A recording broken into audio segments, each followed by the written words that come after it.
ဒီဟင်းလေးကတော့ကြက်ဖက်ကပေါင်းကြော်လေးပဲဖြစ်ပါတယ်ခင်ဗျဒီဟင်းလေးကိုဘယ်လိုမျိုးပုံစံမျိုးလေးချက်ထားလဲဆိုတာလဲအဆုံးထိကြည့်ပေးကြပါလို့တောင်းဆိုပါတယ်ခင်ဗျကြက်ဖက်ကပေါင်းကြော်လေးပါခင်ဗျကြက်ဖက်ကပေါင်းကြော်လေးကြော်ဖို့ကျွန်တော်တို့ကြက်သွန်အဖြူထောင်းထားတာလေးတွေကိုစီရင်စားတတ်ပါမယ်ခင်ဗျ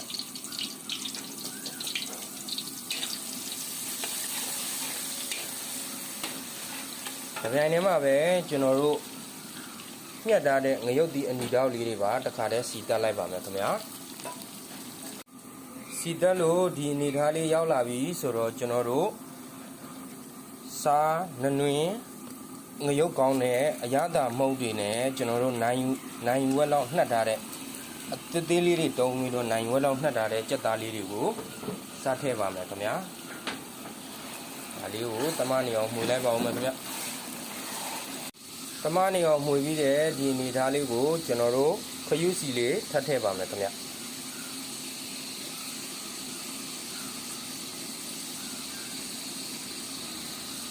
ခရုစီလေးထည့်တာနဲ့တစ်ပြိုင်တည်းမှာကျွန်တော်တို့ပဲငက်မြာရည်အကြည်လေးနဲ့ထည့်ပါမယ်ခင်ဗျ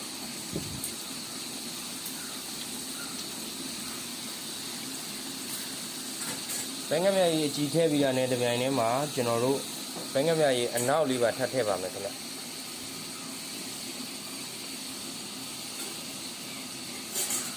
ဒါလေးကိုကျွန်တော်တို့တမနေအောင်နည်းနည်းထပ်မှွေလိုက်ပါအောင်မယ်ခင်ဗျာတမနေအောင်မှွေပြီးတဲ့ဒီအနေထားလေးကိုကျွန်တော်တို့အပေါ်ကနေတကြားလေးပါနည်းနည်းထပ်ထည့်ပါမယ်ခင်ဗျာတကြားလေးပါနည်းနည်းထည့်မယ်ခဏကျွန်တော်ကြက်သားနိုင်ဝက်လောက်နှက်ထားတဲ့တဲမှာအသားမုတ်လေးမပါလို့ကျွန်တော်အသားမုတ်လေးပါနည်းနည်းထည့်ပါမယ်ကျွန်တော်တို့အရသာစုံလေးတွေထည့်ပြီးတော့ကြက်သားလေးတွေကြက်လာပြီးအနေထားလေးကိုကျွန်တော်တို့ညှက်ပြီးတော့ရေဆေးတန်းစင်ပြီးညှက်ထားတဲ့ပဲတောက်လေးတွေထည့်ပါမယ်ခင်ဗျထပ်ပြီးတော့ပဲတောက်လေးတွေထည့်ပြီးတော့တမနေအောင်မှွေပြီးရတဲ့ဒီအနေထားလေးကိုကျွန်တော်တို့အပေါ်ကနေဖက်ကပောင်ရွက်လေးတွေထည့်ပါမယ်ခင်ဗျ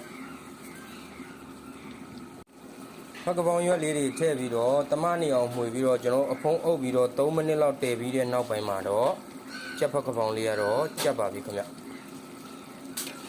ဒါလေးကိုကျွန်တော်ကတော့ရေလေးနဲ့နည်းနည်းလေးခြံထားမှာဖြစ်တဲ့အတွက်ကြောင့်ဒီလောက်နဲ့တင်တော်လိုက်ပါမယ်ရေ66ကြိုက်တဲ့လူကတော့ဒီဓာလေးကိုနောက်ထပ်3မိနစ်လောက်ထပ်တက်လိုက်လို့ရှိရင်66လေးဖြစ်သွားပါမယ်ခင်ဗျကြက်ဖက်ကပောင်ကြော်လေးဖြစ်ပါတယ်ခင်ဗျာ